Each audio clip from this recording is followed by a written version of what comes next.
back. Hey, how are you? 127, darling. 127. How am I? Well, it's been a tough week. Wow. My God, we have had some major losses in pop culture. Yes. I mean, Ozzy Osbourne, and we had Chuck Mangione. We had Malcolm Jamal Warner, right? Grew up with him. Yeah. Oh, all of them. Oh, yeah. And of course, we've lost Thunderlips. I mean, it happened right when we were doing this podcast last week. And by the time it came out, it all had happened so fast we didn't have time to go back in and re-edit it. So as you noted, we would definitely be talking about it. Hulk Hogan is probably one of the world's greatest entertainers, but there's also something that he happens to be, and that's human. And as a human, he's kind of a flawed guy like you and me in all of us, right? Right. That's very true. And I think, who I loved what he said was Dave Santia. Dave Santia did a speed painting. And this was, it really sort of encapsulated my thoughts. Like the current controversy, the words that have come from his mouth, situations that are not, not good, are not things that we can excuse and not things that we think are good. But he said, we can still celebrate a person who was our childhood, who is why we got up every Saturday morning. And Thunderlips, how much he, was part of the Rocky world. Those were things that we grew up with. And then Dave said, he goes, I choose growth. I choose to celebrate what's good. Yeah. And, we can't fix what wasn't great, nor are we here to excuse it. But we're the Rocky Files, and this is Rocky related, and we cannot skip over Thunderlips. I know. You're right. What an amazing ride in those scenes, and how exciting it was. I was out of my seat just watching those scenes. Right. And Stacey, I feel you and I are almost together. We're sort of qualified to talk about but I just feel we need another individual. Yes. I feel we need another person of a little higher caliber intellect on the subject of Hulk Hogan. Yes. Is there anyone that you could think of we could bring in that maybe has a background? Who could that be? Yeah, it was very easy. Our dear friend Michael Delss, our WWE encyclopedia and just mega fan. Are you ready, Mike? Hey, there he is. Look at that. Hollywood rules. Oh, great t-shirt. Let me tell you something, brother. Thunderlips is here with the shirt, baby. No, thank you guys for welcoming me back. Always the podcast I've been on before with the Rocky Files, and one of the first things in the email that Stacey sends out is make sure you're wearing your Rocky gear. But I knew today was a little bit more about this while I'm on here, so I wore some Hogan gear. I have others, but I don't think you guys want to see me in a ripped up tank top at 11 a.m. in the morning when we're I will actually pay you to rip the. No.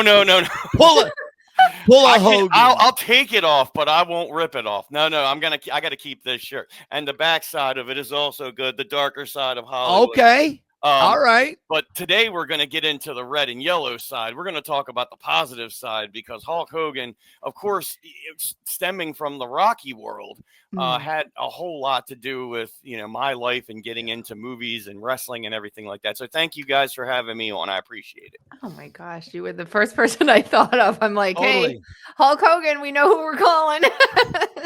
And I think, Mikey, you're right. Hulk Hogan was probably one of the greatest physical entertainers on the planet for a very, very long time. And he opened up the door for a lot of people. But the man who played Hulk Hogan, Terry Bollea, I'm sure he was a great guy, but he was a flawed guy like the three of us. And, as it tends to happen when people pass away, especially on this podcast, Hulk Hogan has a really huge part in the Rocky series. It's something that Sylvester, clearly, if you guys have been watching all the reels, you saw Sly and the highlights from his recent talk with Harvey on TMZ. and how that affected not only him, but the Rocky universe. So we definitely want to talk about the more positive sides of the guy. And also, I want to dip into wrestling a little bit. May I tell a quick story about Yes. Rocky and that's Rocky what you're here Hogan? for.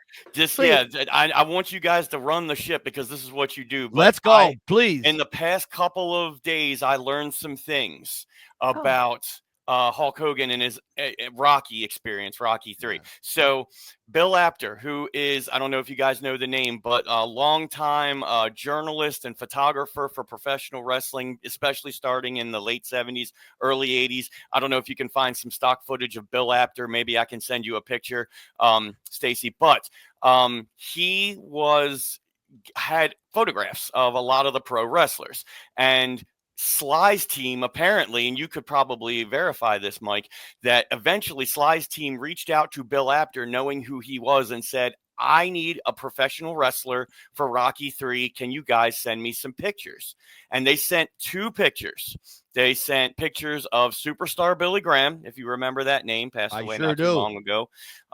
RIP to him, and also of Hulk Hogan. And as soon as the pictures were sent, Sly's team said, we need to get in touch with Hulk Hogan. So apparently the teams tried to get together and they tried to reach out to Hulk specifically. Sly's team did. And Hulk thought it was a rib. He thought it was a joke. He did not understand that this was real. Oh, yeah, you're Sylvester Stallone. Oh, yeah, you're Sly's team. You want me to be in the movie. Ha ha, brother. But apparently they needed to reach out to Sly's mother, Ruth, I believe. Hulk's mother, Ruth. Oh, Hulk's mother, yeah. Hulk's mother, Ruth. Yeah, sorry about that. Terry's mother, Ruth. And actually, she was the one that brokered the deal and said, Terry, this is real. This is not a rib. So that's how that whole process got started, as far as I understand. Well, that is interesting. How about that? It is. That is very interesting. And I have one I want to throw back on you. It's a supposed fan question. Now, think about it this way. Now, I don't know if Stacy understands this term. It's one I am somewhat familiar with. There's a work and there's a shoot. A work means it's a predetermined outcome in the wrestling match. A shoot is when stuff goes wrong and the guys really go at each other and the script basically goes out the window. Okay? Yep. So, my question to you is, and Stacy, you as well, do you think the Thunderlips Rocky fight was a work or a shoot or a combination? Good question. Mikey D, you go. My thoughts of hearing what I've heard and just knowing what I know from the business, it's a combination. I'm sure that Sly had a script. He had a plan. And I don't know if he worked it out with Terry or Hulk, or if he worked it out with anybody like a professional wrestling supervisor. No, not in real life. No, not in real life. I mean the characters between Rocky and Thunderlips. We're in the world. Oh, okay. So we're in the movie of Rocky 3 right now. Sylvester Stallone doesn't exist. Right. We're in the movie. Okay. Yeah. You're in trouble, pal. I'd say Thunderlips was a total shoot on Rocky Balboa, 100% from the beginning, right? Because Rocky was like, first I move around you, I chase you, and you chase me. Exactly. Let's do this way, okay? Oh, you're hurt, all right. And then eventually Hogan's son Thunderlips. Isn't that great? I love that. Yeah, that's a shoot. In the Rocky universe, that's 100% shoot. Beautiful. And then after the thing, why'd you get so crazy on me? That's the name of the game. Right. You know, and then they got the Polaroid together. Yeah. And then the Polaroid. Stacy, what do you think? No, that is a genius question. This is why I love your questions. When you send things to Sly, I'm like, oh my God, I never would have thought of that. I didn't understand it at first. You were like, supposing this were real, is it a shoot or a work? That was great. And it's so funny. The one thing that I noticed about that snapshot right at the end, it's Adrian. Because she's looking up at him like this. And if you look at her face, she's like, who is this monster? Right. I know. He does play it good. I love her face. Paulie just got knocked out. Paulie's sitting there like that, half knocked out. What does he say in the ring? I don't need this aggravation. I don't need this. I don't need. Yeah, right. Come on. And Paulie's got his fists up. Rocco, remember the neighborhood. Yes. Isn't that great? You gotta love that. You gotta love it. So what I know is I asked my friend confirmation on this. I didn't hear back from him yet, but I had read one of Hogan's biographies maybe 10 years ago. I forget which one it was, but it was a paperback, black cover. Anyways, in it, he had said that Sly had asked him, he said, I'm so busy with the production of Rocky 3, I don't have time to choreograph it.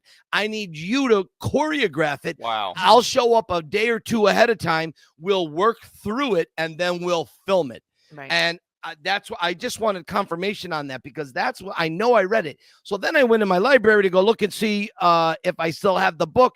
And don't you know, it's one of the case of books I lost when we moved. Yeah, I remember a whole case of books lost. Yeah. And it was more my sports books. For some reason, I don't know what the heck happened to them, but they're gone. So if anybody out there in the chat, or if anybody sees this later on, like months down the road, if you know, I don't hear from Sly, please write in the notes if you guys know for sure, because I'm interested. I'm 99% sure that that Sylvester Stallone would say to Hulk Hogan, man, you're the champion. You've been in the business, 5-6 years. Yeah. You know professional wrestling. I'm a fan of professional wrestling. What can we do to make this look like boxer versus the wrestler? And because a lot of things Hogan did in that shoot, at least what we saw in the final cut of Rocky 3 movie, that's a lot of Hogan stuff. The leg drop and the suplex and the press slam and everything like that. So I can imagine, and the Rocky Files universe out there I'm saying that's 99% Sly asking Hulk, hey man, can you help me figure this out? Yeah. Here, let's just show off some of our classic photos here. In the flesh, baby. That's nice. Nice. There he is. Oh, there we go. That's a good one. I was 9 when this came out, and I remember being in the theater going, we are doing a funeral in this movie, thinking it would be Rocky's funeral. But of course, like, I'm glad this scene came before that too, because that would have been weird, because the movie took a turn after Mickey died, of course. But having that scene kind of gave you some levity and gave you a lead in. It's like, oh man, this is going to be a different kind of Rocky movie. You know what I mean? So I think a lot of people over the years we've heard a lot of haters say that Sly only works with actors that are smaller than him. That was one of the takeaways that used to drive Sly nuts. And he said, have you seen my movies? Every combatant, foe, whatever. Yeah, they're big. All of them are bigger than him. All of them. And as big as Hulk Hogan was, he has him stand on an apple crate, which we all know that picture.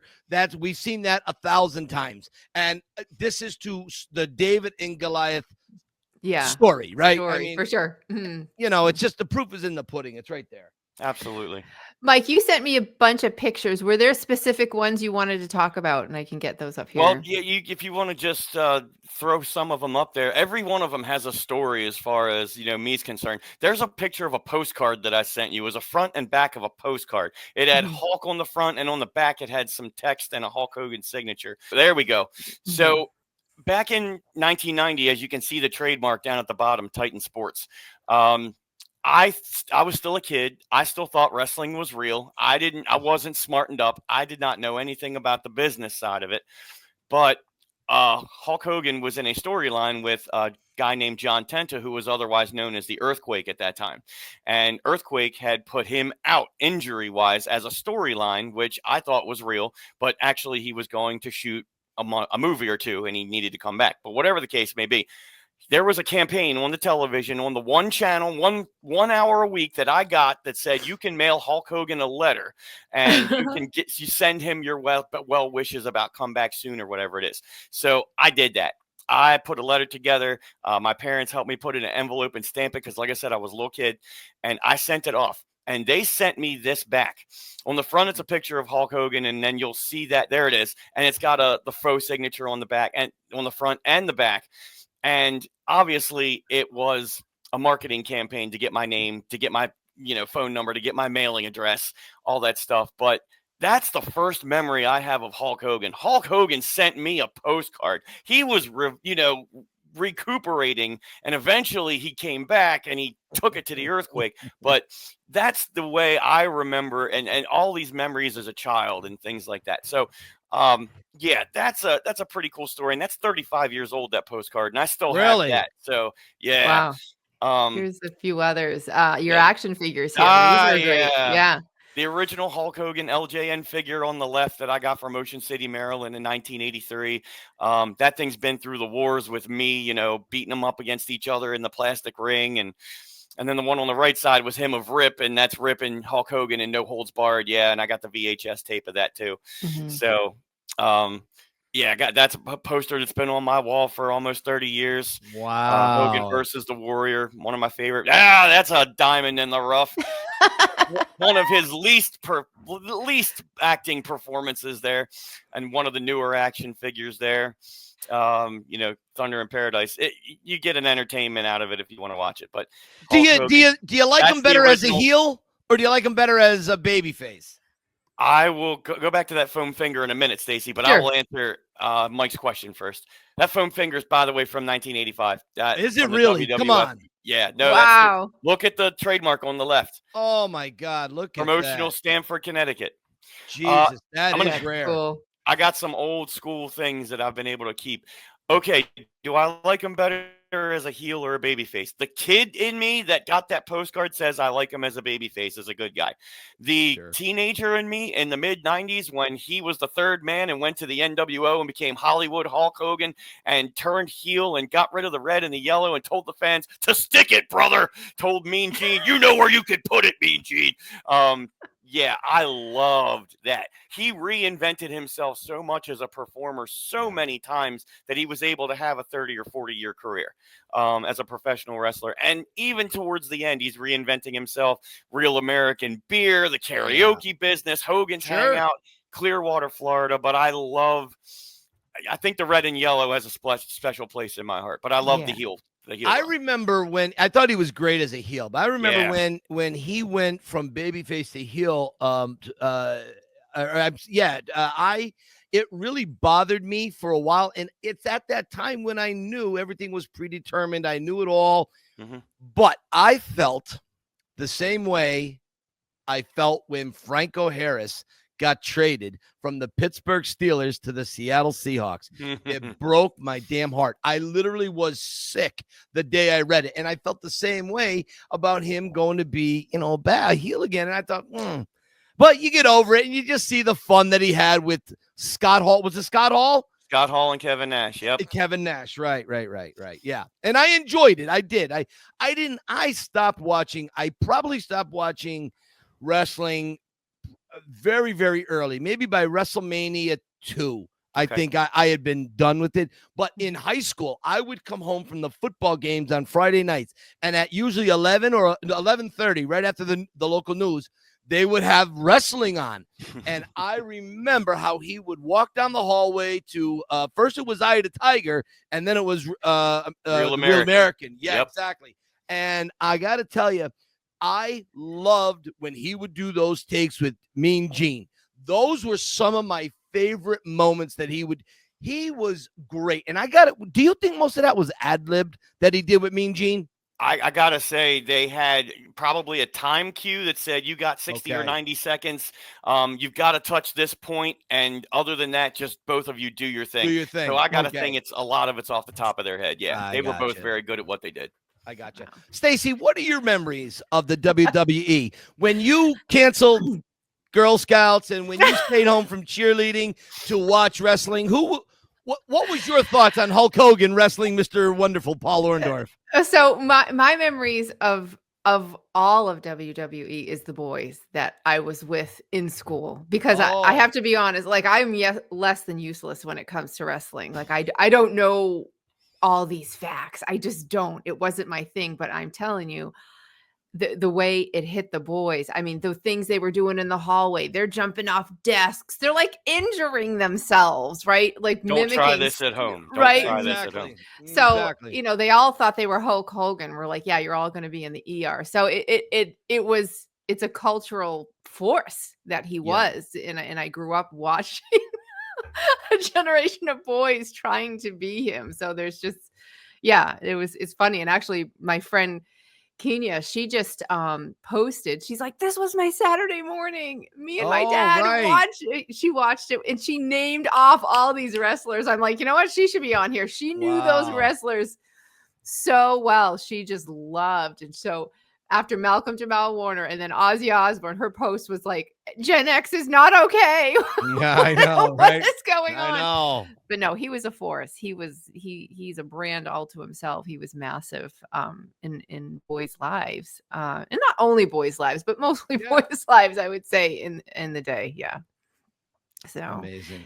Yeah, and then Thunderlips was just, when you're 9 watching that, it's a movie, but it feels so real, and you're like just emotionally, like my chest was like, oh my God, he's gonna die. Thunderlips was brilliant. Thunderlips, he was absolutely brilliant. Just the name, Thunderlips. It was the jump though, when Sly runs across, or Rocky runs across and jumps on him, and then that's how do you like it? Hang on there, kid. How big he is. Huge.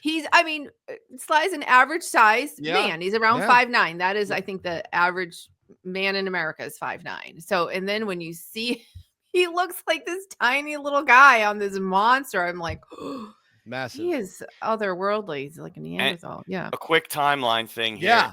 If Hogan had a choice, he could either continue wrestling for Vince's dad, Vince Sr., or he could go do Rocky 3. He chose to do Rocky 3. And because of that, Vince Jr. hired him back in the WWF. And that started Hulkamania. That started the turnaround for professional wrestling, making it the juggernaut it was in the mid-'80s. Oh, yeah. And if that didn't happen, WrestleMania would have never happened. And if that never happened, I don't think I'd be sitting here today talking to you about Hulk Hogan.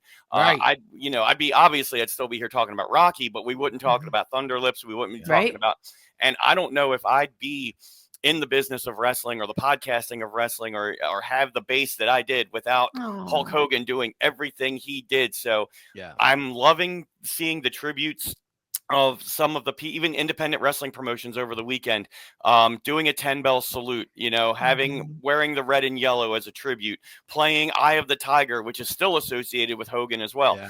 And Real American and some of his other music, and just seeing the outpouring of, 71 years old, he still had a lot to do and a long way to go, but he did we're not sitting here today with the business of professional wrestling where it is 42 WrestleManias, 40 SummerSlams, all of this other stuff. I'm not going to MetLife in New Jersey this weekend to watch SummerSlam for 2 nights if Hulk Hogan didn't do what he did all the way through his career. So that's so true. I wasn't in Philadelphia on WrestleMania 40, which we talked about the last time I was on here, and I wasn't in there doing my thing with pro wrestling. So I got to thank him. And he always said, Hogan said, thank you for the house. Everybody always said that to him. Thank you for the house, because you knew if Hulk Hogan was on the card, they were getting paid more money. If Hulk Hogan was on the card, it was sold out no matter what. So got to thank him for the house, and still the house that I'm in with professional wrestling, and I appreciate that. So just want to throw that out there. I want to show you off a little bit, like how far in. You're not just talking about it, okay? And I want people to, if say someone didn't see your past episodes, like this is you. You're doing this. Yeah, there's me as a ring announcer and a referee for professional wrestling. I've been in and out into the business 15 years at this point, and before that I was in the business still for 10 years before that. But I've gotten to do a lot of cool things. I get to play a commissioner role. I get to be the MC, the carnival barker. I even get to perform in the ring once in a blue moon.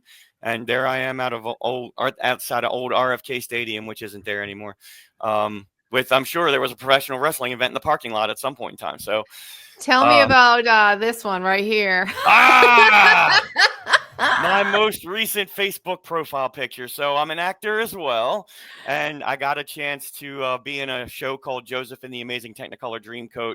And one of the characters in there is Pharaoh the King.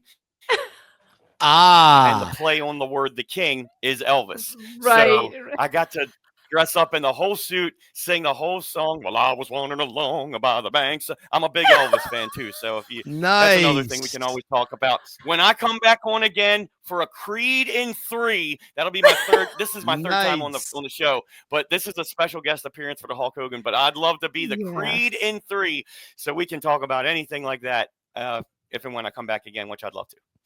Okay. Absolutely. You're just the only thing, Mike, if I could ask you, if you seem a little low key, you seem a little quiet. Could you amp it up with more energy? Well, Mike, let me tell you something, brother. I've been amped up ever since I got in this business of professional wrestling. I've been amped up ever since I got into the business of podcasting. So with you and Stacy and the Rocky Files universe going wild, what are you going to do when Mikey D, the Rocky Files podcast, run wild on you? I can't top that. That is so awesome. I can't top that. So well done. Thank you. It's like he came to pay us a little visit out of the clouds. I'd have Thank you for the house, brother. Thank you for the house. You know, one of the things I've been watching an awful lot of reels. I was telling Stacy earlier, I was seeing a lot of reels, and one of the things I had come across I thought was very, very profound.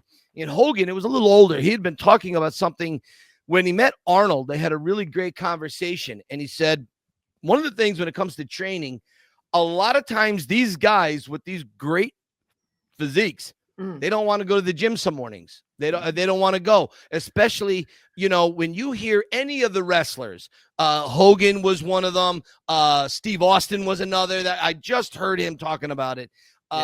When you have to go 400 days a year and then some, and you're going from city to city, a lot of it's traveling, airplane, bus, car, and you got to get a workout in, and you got to wrestle sometimes 2 or 3 times in a day. Like, it's intense. How do you keep that body, right? So they have to find everything from steroids to healthy eating or whatever it is that they're doing. It's a lot to do. Yeah. And Arnold told Hulk, he goes, if you really don't feel like doing it, he goes, just walk into the gym. Just walk in there. Lift a 1/10 of your weight, or whatever it is. If you curl with 60-pound dumbbells, curl with the 20-pound dumbbell. Just do something. And then the blood starts going. The endorphins get released. And you may not have the greatest workout, but you will have a workout, which is better than no workout. And Hogan said, man, that is something I carried with me every day. He goes, that makes total sense, because it's one thing for the 3 of us who do not beat our bodies into submission like the wrestlers do, right? That's one thing for us to get lazy at a workout. But imagine at their level of performance, and they got to keep up the physiques, because the physiques are going to keep them up. And also there's the aesthetics of it. So it really was a profound moment. And I thought, you know, these are the life lessons a lot of us can take from their time on this planet. You know, I just will say too, and it just got me thinking about back in that time that, you know, Hulk Hogan tag team with Mr. T in WrestleMania 1. And of course, Mr. T being Clubber Lang, also a part of Rocky 3, and how all of that universe just came together. And then Hulk Hogan on MTV with the Rock and Wrestling connection. You know, I am so glad that all happened back in the, you know, early to mid 80s. Because, you know, I have so many memories that just take me all the way up to today. And I've seen those reels too, Mike. You know, a lot of things with Hogan talking to people like Arnold, people like different people in like the baseball profession or the football profession, or, you know, how he got involved with any part of entertainment that he could, or sports, because they all knew that he was Hulk Hogan. So if you could get your face or handshake with Hulk Hogan, that's a big deal, brother. Do you know, I saw the one that was so phenomenal. It was Hogan telling the story how he knew what was it, Bianca Jagger? No, not Bianca. Yeah, Bianca. Who was the actress, the blonde that was dating Mick Jagger? Oh, which Jerry one? Hall. Jerry Hall. Oh, okay, that's a long list, but yes, okay, Jerry Hall. So Hogan knew her, and he was, as we know, a guitar or a bass player, and so he made a tape and he sent it to be the Rolling Stones bass player, right? At one point, never heard back from them. Then Metallica. Yeah. He had a shot at being Metallica. Never heard back from Metallica. But here he is, Hulk Hogan, sending in his stuff to be part of their, their entertainment, right? So you got the wrestling, you got music, you got the acting. Like, he had his hands in so many things. And didn't he have a band where he did perform for a while? There was a band where he did perform, first of all, in the late 70s and early 80s before he became real big, in the name of Hulk Hogan. And then in the mid 90s, there was a reunion of that band called the Wrestling Boot Traveling Band. There's actually, Stacy probably has a picture of that audio cassette that I had at one point. It's on YouTube if you want to listen to it. I'll find it. Yeah, it's not Metallica, it's not the Rolling Stones, but it is Hulk Hogan. It is very entertaining. But yeah, he always had a love with music. He sure did. Wow, that's incredible. That's awesome. And big Make-A-Wish guy too. He was. That. Yes, he was. John Cena has taken that over now, but for the most part. But Hogan did it for forever. And him turning heel, he did not want to do that initially. He was like, I got the red and yellow. Say your prayers, eat your vitamins. I got all these Make-A-Wishes. I'm going to turn on all these kids. And the counterpoint to that, the Eric Bischoff, who ran WCW, is like, a lot of the kids that grew up with you are now teenagers. Those teenagers want to go rambunctious. They want to rebel. They want, so if you turn heel, all of those kids that you loved, they loved you in the 80s, they're going to love you even more now in the 90s as a bad guy. And they were so right. Just to go back to Mike, you talked about that heel turn too. So it was huge. Amazing.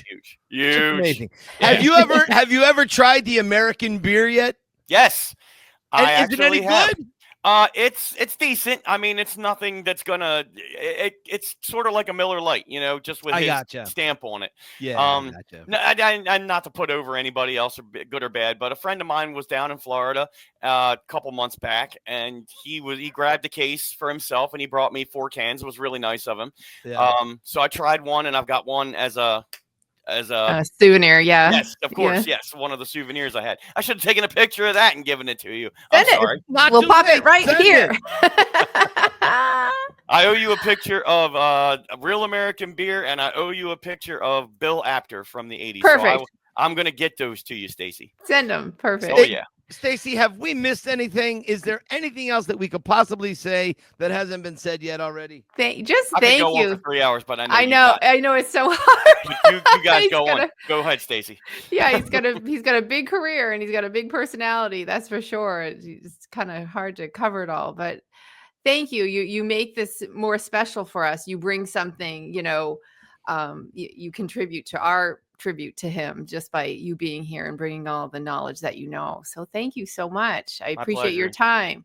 And we'll get you back. We'll get you back for sure. Let's shoot before the end of the year. Before the end of the year, we'll make it happen. I'm looking forward to it. I'm always following you, sharing you. Go on the Yo Rocky Philly Film Tour. Do it. Listen to the Rocky Files. And don't do anything bad, because you got to train, say your prayers, eat your vitamins, brother. It's true.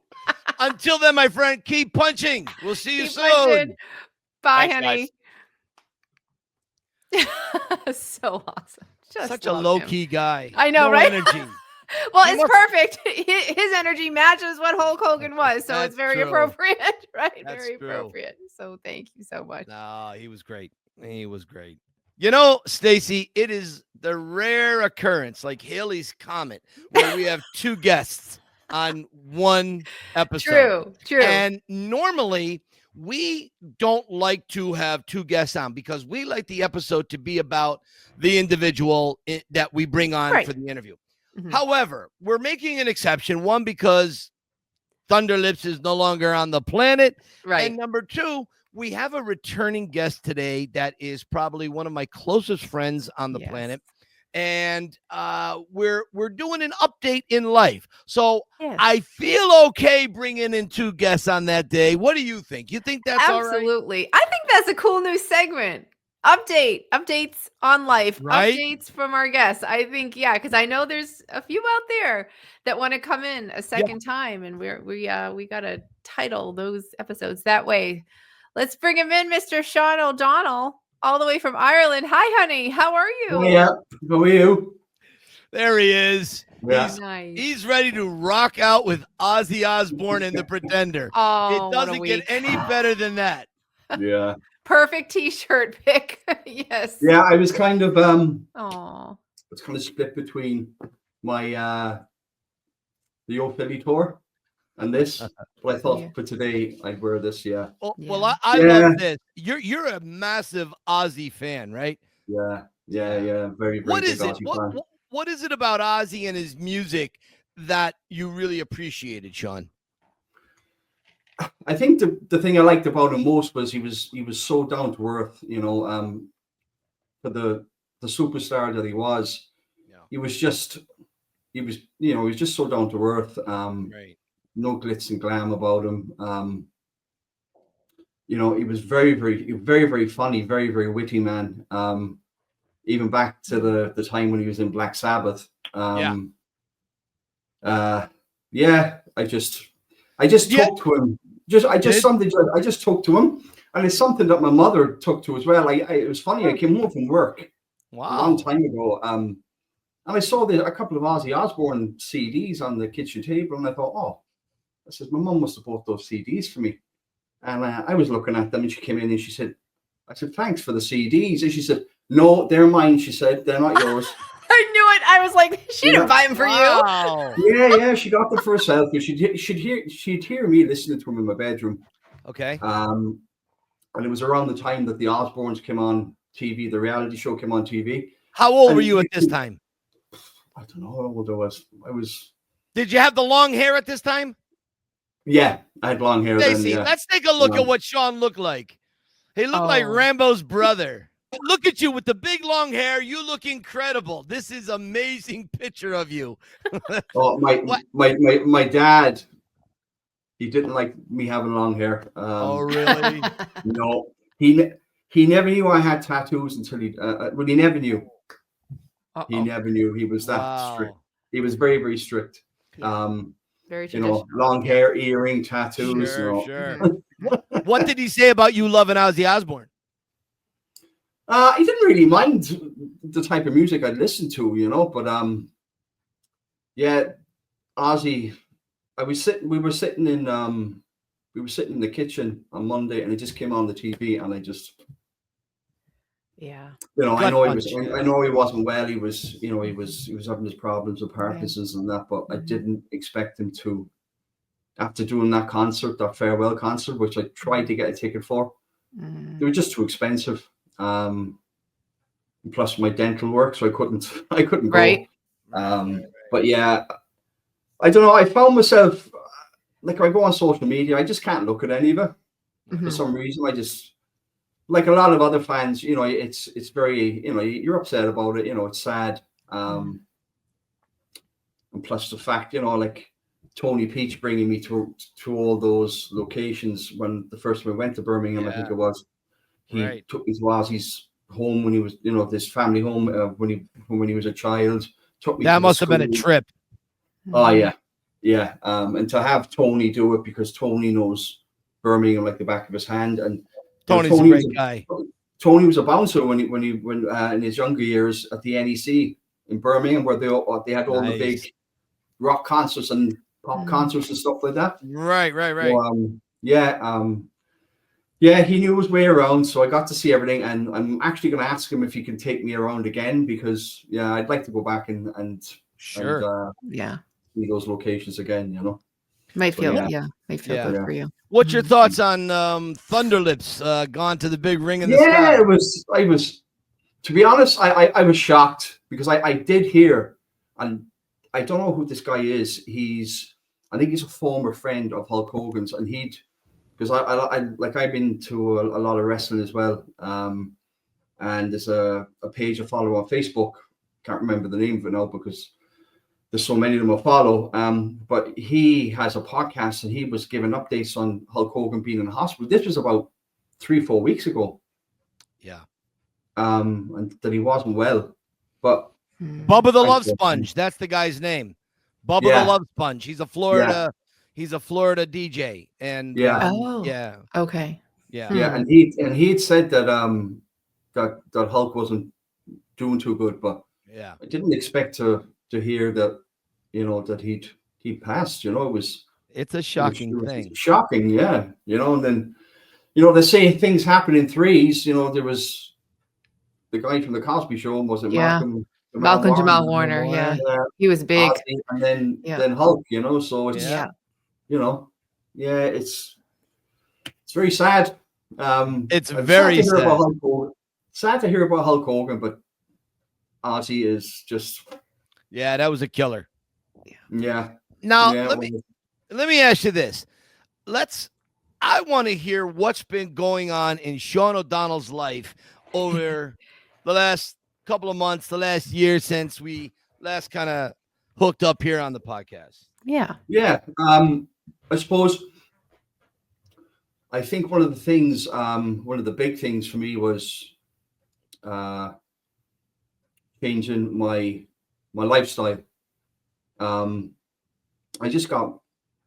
got fed up of carrying the weight I was carrying, and I was trying to lose it by exercising. And you know that, Mike, because I've been talking to you about it. I've been in contact with Jess, runner. Was it runner? Yep. Runner Jess. Yeah, right. There you go.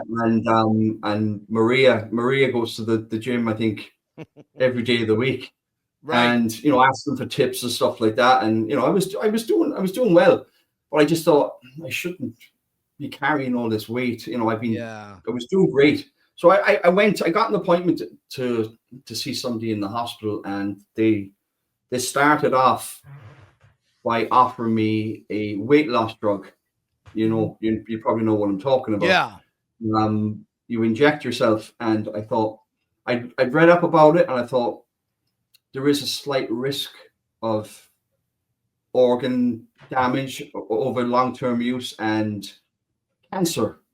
Yeah. And having had cancer, right. I thought, no. I point blank said to them there, I said, no, I don't want to do that.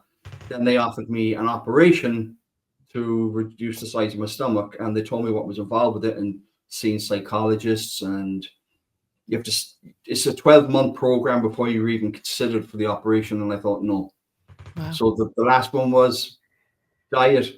So they put me on what's called a Mediterranean diet. Nice. And it's been brilliant. I got a text about 3-4 months ago saying that I was signed up to this exercise class. It's for people that have had kind of bad injuries, surgeries, that can't do like a proper workout. So I went. I thought, I don't know, do I want to do that? And I went. I said, I'll give it a go, and I absolutely loved it. I love it. I love doing it. Yeah. I never laugh so much when I'm there. It's nice. It's funny and nice. Yeah, it's so the weight is coming off me slowly. That's good. It's healthy to come off slow, but steady. Yeah. And I think one of the things that both Jess and Maria just say to me is you have to be patient with it. You can't expect a result, in a month, 2 months. It's a long-term journey, and it's, you just have to have patience. And being not a very patient person, but I've got patience with it now. And I just do what they tell me to do, as in the exercises. I did hurt my back a couple of months into doing it, and I was actually laid up in bed for about a week. Oh dear. I think I pulled something, whatever. But yeah, it was. I'm still doing it. I do it on a Tuesday and a Friday, and I'm doing a lot of cycling in between, which is great, and it's great to have the push. Irene pushes me every day in a nice way. That's one of the things about this Rocky bubble, right? Yeah. That we all the new friends that we've all made, and the contacts that we've made, there's so many gentle, generous, kind people that I feel hopefully will become lifelong friends. Yeah. Absolutely. Yeah. Because, as I said to Irene, I said, like, I think when I did the first podcast, I wasn't in a very good place. I wasn't. I was just, my close friend had just passed. Right. I remember that. And I just found comfort in, especially on a Sunday. Yeah. I would sit here, watch Rocky, and have, I would say a few beers. And Irene, I could see that Irene wasn't. It was hurting her, and I was hurting the person that means the most to me in the world. Yeah. And it's just I don't know what changed or what clicked in my head, and I said, no, we have to. I have to change. So I started doing these. We started doing these walks on a Sunday. I think I sent Stacey some pictures of. We do this walk out in a place called Kong. It's about 25-minute drive from us. I don't know, Stacey, you might have been there in your time. I don't know. That's a good picture. Yeah. Yeah. It's a beautiful place, and it's so quiet. That was actually that was somebody's house in the middle of the woods. Really? Yeah. Because we hadn't been that far in because a lot of it was closed off because of the storm that we had. Well, you told me, Sean, it was the leprechaun time of year for mating. Is that true? Yeah, it is. Yeah. And there's a little leprechaun right there on the screen. She's my favorite leprechaun. Yeah, all right. And that's Sean, this is what I really want to talk about this. You have been you've been into archery for some time. And I remember we had a conversation. You were thinking about either doing an Instagram channel, a YouTube channel, a podcast, something about archery. Yeah. Have you been developing that in your mind? Have you got it written out on paper? What's your thoughts on it? I haven't really yet because I suppose one of the things for me is, that's me hitting the top left of the board. Look, they're all in the same area. I don't know why. That's all right. But it's not in the neighbor's cows, okay? No. There are cows behind that, but not in that field. Right. The one up from it, But no, I haven't really thought much about doing it yet because I'm not an expert in archery. I'm just still learning. A lot of the stuff that I've picked up about archery, I've just Googled it. I've gone on YouTube, stuff like that. But that's kind of the story, though. The journey. It's the journey. Yeah. Do it now because then you're celebrating every improvement. Or at least video yourself. Get a tripod and talking to the camera. Like, you don't have to put it out on social media yet. But I would love to watch your journey from the upper far left-hand corner to the bullseye, right? So, and then talk about it, talk about your insecurities, talk about where you hope to be in 6 months or whatever. Right. I think once you get yourself to a point where you're really good, you just come out with a black headband on, play the Rambo music, and you just and then just the skill correction, right? I mean, for to be that pro, like anyone else who's starting here or their aim isn't quite right, like this is how I made that correction. This all came about on a Sunday, and I was messaging people. I was sitting here watching Rocky, nothing to do. I was kind of, don't get me wrong, nothing to do. I love watching Rocky, and I think it was loneliness. Yeah. Because I do, for some reason, get very lonely. I don't know why, but I do. And I was texting a few people, not hearing anything back, and then I text Mike. Mike came straight back to me, and he just said, "What's going on, buddy?" And I kind of told him what was going on, and he said, "What you need to do," he says, "is there anything from your past or anything you did in the past that you would love to take up and do again?" And I said, "Yeah." I said, "I tried archery a couple of times, and I really loved it." So that's what I did. So I spoke about it on and off to Mike about what to do, and I know that from watching the Pretender, that Mike used to practice for hours a day. He was really, really good at it, and I thought, it's something I'd like to do as well. Sean, you just mentioned something I'm unfamiliar with. You said the Pretender. What is that? up here. Oh, that's right. We actually had a guy doing a little. I know I was telling you, Mike. We actually had a guy in doing a bit of work, and he was in here doing a couple of things with sockets and stuff. And he looked at the Pretender and he says, "That's Rocky." And he was looking at this picture and this one. He said, "Do you know Rocky?" I said, "I do. Yeah, I know Rocky. I know Rocky very well." He says, "Really?" He said, and he was looking, and then he was he looks very like Rocky, but I don't know if he's Rocky or not. And then I said, "No." I said, and then he read the inscription he wrote on the poster. So I just showed him a little bit of the Pretender, and I showed him Mike's Facebook page, his Instagram page. Oh, nice. Said, Isn't that sweet? Oh, that's sweet. If you ever go to Philadelphia, I said, "This is the tour to do." I said, because I know there's other tours out there operating, but like imitators. Well, I don't think I'd like to sit on a bus with a big crowd of people and do a tour. Your tour is more intimate. You know, and it's you get to ask questions that you wouldn't be able to answer to ask on another tour like that, you know. So it's I said, if you ever go, I said, you got to do that tour. I said, it's something else.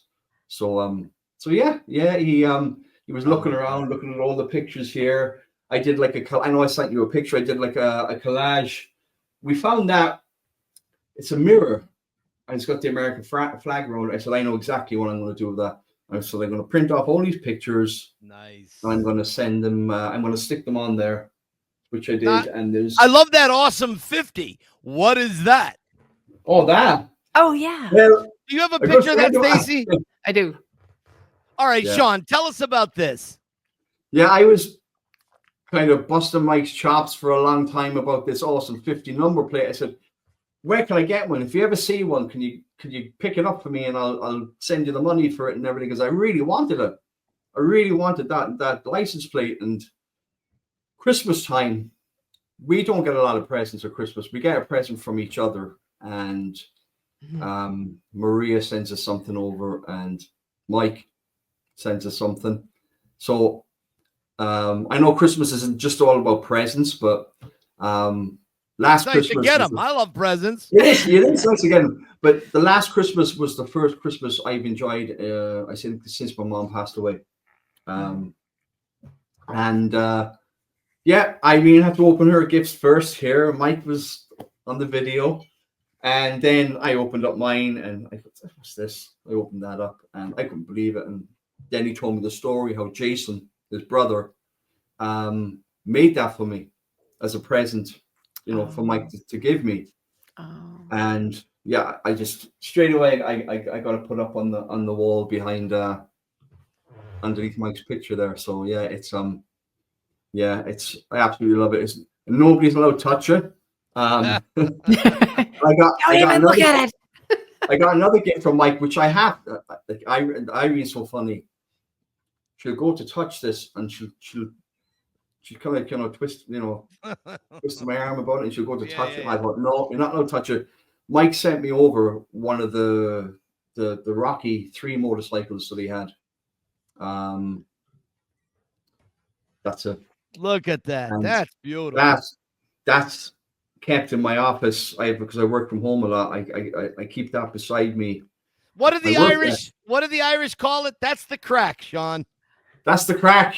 It's grand. It's grand. That's the crack. I'm sure it'll be grand. Anybody that has bad luck or a problem, they'll always be told, "Oh, sure, it'll be grand. It'll be fine." When you meet somebody, instead of saying "What's up with you," we say, "What's the crack?" What's the crack? What's the crack? Okay, cool. Yeah. So, but Irene will go to touch that motorcycle, and I say, "No, don't you do it." No, and she'll just go like this to it. She'll kind of, just that's when Sean pops up behind the couch with the bow and arrow. Yeah, I said I have to put a sign on this. But when I opened that up, and I was absolutely blown away by it. That he sent that to me. It was very, very. I was very, very touched by it. I didn't know what to say at the time, Mike. You know, I was sitting here. I didn't know what to say. I was speechless. No, I wanted to so kind. Pass on some love to a friend and a fellow Rocky fan. I'll Yeah. tell you one of the things I like, and I don't want to forget to talk about this. So I had done for last week. I wore the Rocky 5 sweater, and we all know the story about that. That was John Avildsen's sweater that Stallone said during the filming of Rocky 5. Well, I really love that sweater. Do you mind if I wear it for the film? And he never gave the sweater back to John Avildsen. So that's right. the high. It's Oh, Sean, what's the name of it? An Aaron? It's called an Aaron sweater. Mm-hmm. They call it a polar neck here, but I think you guys call it a turtleneck. Yeah, right. Yes. Right. Stacey, I think you have an Aaron sweater, don't you? You did. I remember seeing a picture of you wearing it's like a Maine fisherman would wear this out on the boat. Yeah. Big, thick white sweater. I think I know the one. I think it's actually a cardigan. It might have looked like a cardigan. Yeah, but yeah. They do sweaters. They do cardigans. They do hats, and they originate from the Aran Islands off the coast of Galway. Got it. Again, Stacey, probably I don't know if you've been to the Aran Islands, but you've probably been close to about it. that. Yeah. I have a little story for you. I can't remember if I told you this or not. Yeah. Okay. My ex, Sarah's dad, is from Galway. He's from Inverin. And and I was telling Mike, I'm like, there's a very real possibility that these two families have crossed paths. It would be so funny if somehow like your parents knew his parents or where we used to live. Where we used to live was the far side of the city. It would be on the way to Invern, and Invern now is the back of the Beyond. It's really it's a beautiful place. But when you go to Invern out that side, you're getting really, really close to seeing the Aran Islands from the shore, shoreline. But those sweaters, beautiful cardigans and stuff like that, they all originated from the Aran Islands. And because I said it to Mike when he was doing the promo for the last episode, and I said, how the hell is he wearing that sweater in that heat? I said, how is he wearing that? There's no length I won't go to for the Rocky Files, okay? Yeah, because my mom used to buy me those sweaters, not the Aran ones, but she said, oh, you look so cute in a. Do we have any pictures of Sean as a kid? Oh, you just beat me to it. He's got some great stuff here. Oh, so cute, Sean. Look at this little face. That was my first black eye from school. That's not the sweater. Look at those wings on that. Wait, go back to that collar. Oh, I gotta see. Look at this collar. Oh, it's so awesome. Wow. Yes. My dad used to bring those shirts back from Indonesia because he worked for a very well-known oil company from Texas. Oh, okay. And he used to go abroad. He was abroad for most of. He didn't see me till I was 2 years old because he was working away. And he used to he brought me back those shirts from Indonesia. And at the time, you're just getting into the age where you're starting to wear fashion and you want to, and you have to wear these. And I used to hate wearing it. It used to make my neck itch. Yeah. Oh, I know. And I hated wearing it. Look at the part in that hair. Wow. That's like the cliffs of insanity. My mom and that one was even worse again. That was twice as itchy as the other one. But my mom she never cut my hair. She used to hate cutting my hair. Okay? You got great hair, buddy. Yeah. Let me tell you, your face is the same. Like if these were sent to me in Mike said, which guest is this? I'm like, oh, that's Sean. Like your face is the same. You're so cute. Pictures. What else you got, Stace? Yeah. Oh, there you go. I love the Irish flag. Now, where's that? That's the end of your driveway, or is that out front of your house? Yeah, that's just outside the front door of the house. Oh, okay, okay, gotcha. What's this? That is out in Kong. That's where, I don't know if you've ever heard of the film called The Quiet Man. Yeah. How far is that from your house? About 25 minutes drive. Gotcha. This is why I'm telling you, Mike, you got to get over here. Listen, my plan is to retire in Ireland. That's where I want to die. Oh, there's a little bridge. There's a little kind of a walkway to that little house. And if you look at that picture, you can see Irene. You can see Irene peeping her head through the little window on the side. Oh, I see. Oh her. my goodness, you can. That's she is a leprechaun. I'm telling you, she is a leprechaun. She's so cute. I love this girl. You know what? She's adorable. Irene is. I honestly don't know where I would be without Irene. Honestly, I think after when my mom passed away, I don't think if Irene hadn't been in my life, I know a lot of people say things like this, but I don't think I would be here now because I took my mom's death really, really bad. Yeah. I still miss it to this day. I think there's not a week that goes by that I might have a little tear for her. But having Irene was like, she was kind of like Mickey, get up, right. Get up, you son of a bitch. To me, exactly. To me, Irene is maybe one of the closest people I've ever come to that is like an angel on this planet. She really is that kind and sweet and non-judgmental.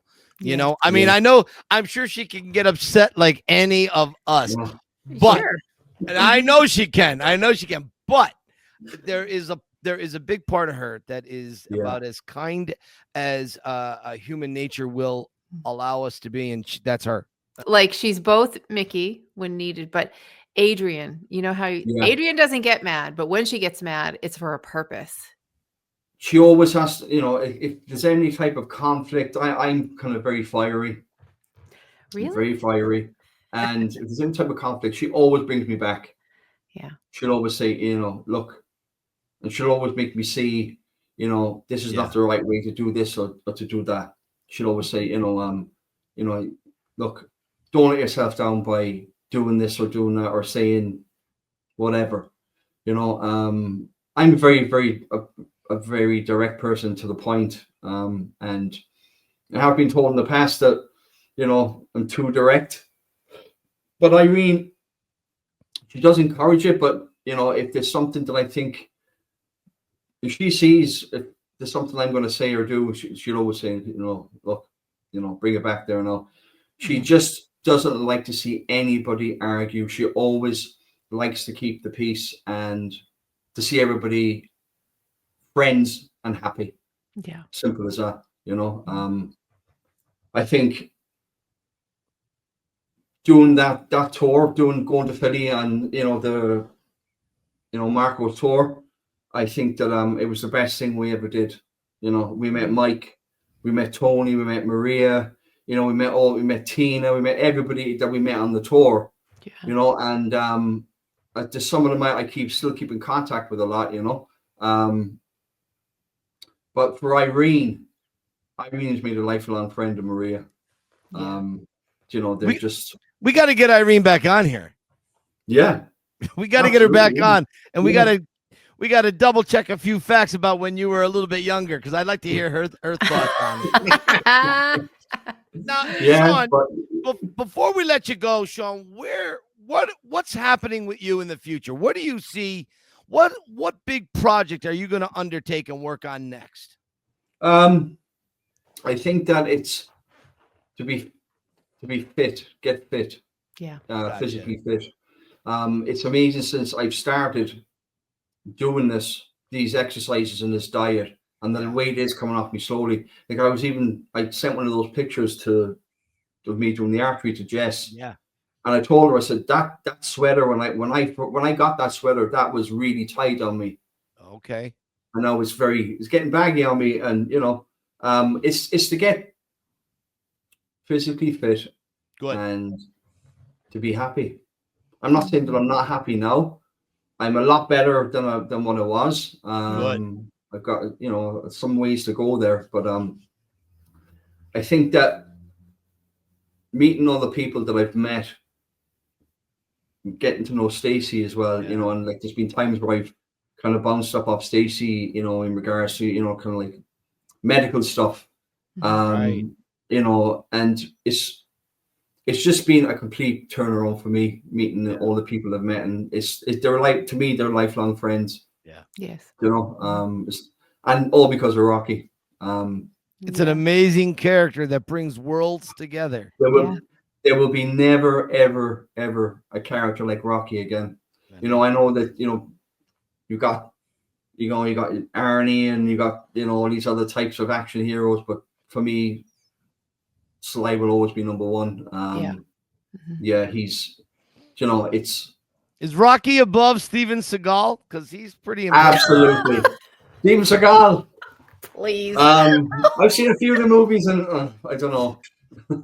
But yeah, he'll always, he is, there'll be, the one thing I love about Sly is that, when you see a lot of actors when they get older, they might not do a mainstream movie. They might do maybe a B movie or something like that. And Sly, you never see him do that. For me, he's too good. He's too good.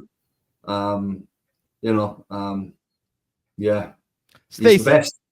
Anything that we missed before we let Sean go? Is there anything at all? Is there any pictures that we can show, or did we get them all? I think we got them all, but you just touched on so many things, Sean, when you said, sometimes I feel lonely and I don't know why. You have people around you, yet you still feel lonely. That's what grief is. And that's what I'm learning. I'm new to this. And it's a very lonely journey. And it sort of hits you like I call it a depression attack, or, the grief dragon just comes flying in and you're like, oh, that's hard. I think that, I've said to Irene that for Stacey, it's the loss of losing a parent. But I said Stacey has to deal with seeing her mom grieve the loss as well, and it's like to me I would say it's a double whammy. It's you're trying to, I suppose, get over, try and go through that grieving process for the loss, but then you have to see the person. Two things are going on. And all I can say to you is, Stacey, is that there's a lot of people out there that think about you, and a lot of people out there that love you. So thank you. Don't be afraid. That is very true. Thank you. It is. It's don't ever be afraid to reach out to people. If that's one thing I didn't do. I just I couldn't do it. I was, I just, all I would say is I wish that I knew everybody back when my mom died. I would have reached out to a lot of people then, but I didn't know, didn't know anybody. So I kind of just bottled it up and tried to swallow it and move on. And I think that's one of the worst things I did do is try and, not express it enough, so. But the tendency to isolate. I know I frustrate a lot of people because I'm an isolator. Something's wrong. Yeah. You don't see or hear from me. I just, until I get over it and emerge from whatever, emotional struggle I'm going through. And that's just my way. It's sort of always been my way. And it's other isolators understand that. People who aren't isolators are frustrated by it. But the other thing I wanted to say to you about just your dieting choice to, really tackle this thing through diet. I'm just proud of you for doing that. And it's something you and I need to talk about another time, because I need to learn more about the Mediterranean diet, your exercise program, and being patient, because it comes off so slow. Isn't it so frustrating that you can gain 3 pounds in a week, but it'll take 3 weeks to lose that same 3 pounds? I swear to God, it takes 3 times the length of time to lose. I think that one of the things I've done is, and I said this to Jess, I said that I'm not going to weigh myself. I'm just going to gauge myself on what I used to wear, and if it feels loose around me, your baggy or whatever, I'll know that I'm doing what I'm doing. Next thing you know, you'll be in a Borat sling. Yeah, well, that's the goal, Mike. I want that picture. Wow, that's gonna be my that'll be my new profile picture. Wow, Sean, thank you so much, my friend. Give my love to Irene. Hopefully, I'll be talking with you guys soon. Okay? Yeah, we will. And Stacey, we must darling. catch up as well. Do a call, okay? Okay, that would be lovely. I'd love it. That'd be Brilliant. great. Okay. All right, dear. All right, my friend. Until we see you, Bye-bye. keep Bye punching. now. Keep punching. Bye-bye. Bye-bye. Bye-bye, buddy. Sweet as always. Love. Great guy. Sweetheart. And good for you. You know, I will say you're lovely in a crisis, and you are good at, you know, sort of helping people, ground people. And you said to him, all right, he's struggling. Let's find something that you love, you know, and sort of when you're in the middle of grief, I will say this, you have to be reminded that if you use grief to make decisions about the rest of your life, you're never going to do anything ever again. It's going to be hard to climb out of that hole you're already in. Yeah. And then so for you to remind him of life before all that pain. Okay. I once loved this archery. So you pointed him back to that, you know, so Stacey, that was smart. I told you one of the things I learned in life is what helped me?